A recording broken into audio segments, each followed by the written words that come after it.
ورحمۃ اللہ وبرکاتہ۔ حضرات، ہم میں ایسا کون ہوگا جس نے عمر کا نام نہ سنا ہو؟ عمر مسلمانوں کے دوسرے خلیفہ ہیں جن کے متعلق آپ صلی اللہ علیہ وسلم نے فرمایا تھا لو کان بعدی نبیا لکان عمر، اگر میرے بعد کوئی نبی ہوتا تو عمر ہوتے۔ ہم آج آپ کے سامنے ان کے اسلام لانے کا واقعہ بیان کرنا چاہتے ہیں، امید ہے کہ آپ بغور سماعت فرمائیں گے۔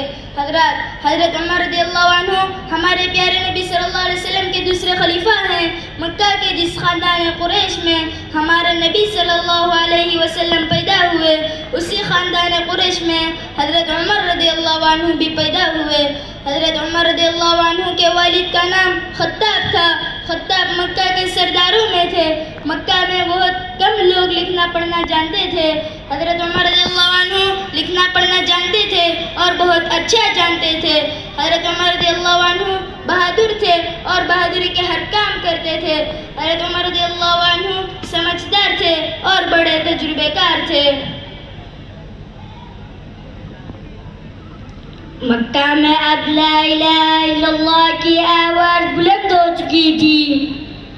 مکہ میں اب محمد رسول اللہ کی آواز بلند ہو چکی تھی۔ مکہ میں اب کفر کا اندھیرا دور ہو رہا تھا۔ مکہ میں اب اسلام کا نور پھیل رہا تھا۔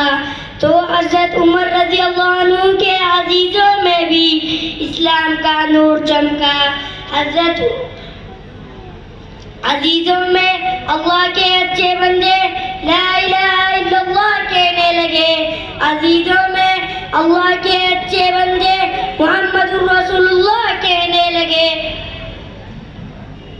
مگر حضرت عمر ابھی اسلام سے بے خبر تھے، اسلام کی بڑائی سے بے خبر تھے۔ اسلام کا نام سن کر ان کو غصہ آتا تھا، ایمان کا نام سن کر ان کو غصہ آتا تھا۔ اب تک وہ اسلام کے دشمن تھے، اسلام کی بڑائی سے دشمن تھے۔ اسی دشمنی میں جس کو پاتے تھے وہ مارتے تھے، لیکن کسی کا اسلام چھڑا نہ سکے۔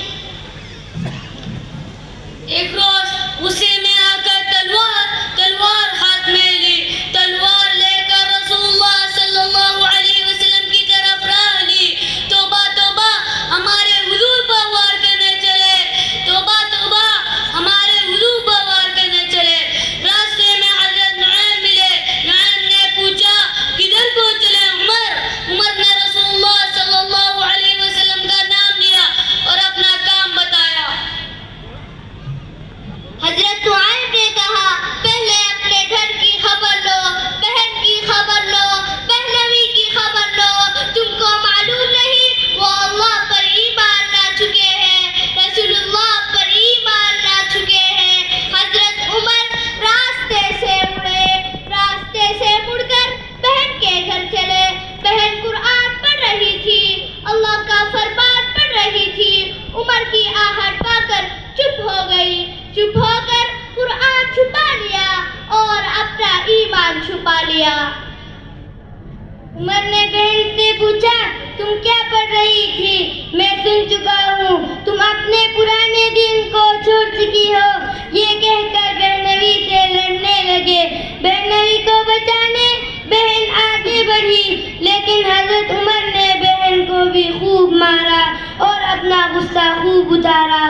جب بہن کا بدن خون سے تر ہو چکا تو بہن جوش میں آ کر کہا ہاں میں ایمان لا چکی ہوں، مجھ کو تم ایمان سے نہیں ہٹا سکتے، مجھ کو تم اسلام سے نہیں ہٹا سکتے۔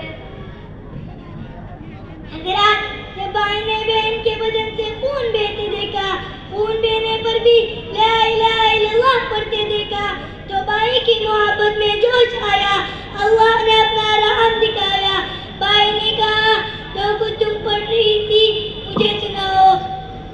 بہن نے قرآن لا کر آگے رکھ دیا۔ بھائی قرآن پڑھتا تھا اور دل پر اثر لیتا تھا۔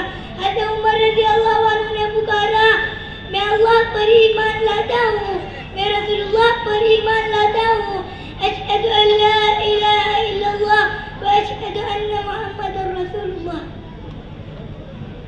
حضرت عمر رضی اللہ عنہ جوش آیا.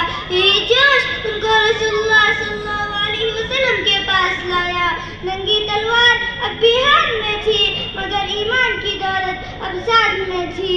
تلوار دیکھ کر سب گھبرائے. حضرت امیر حمزہ رضی اللہ عنہ نے کہا حیران نہ ہو, تلوار دیکھ کر پریشان نہ ہو, سچے دل سے آیا ہے تو آنے دو ورنہ مجھ کو بھی تلوار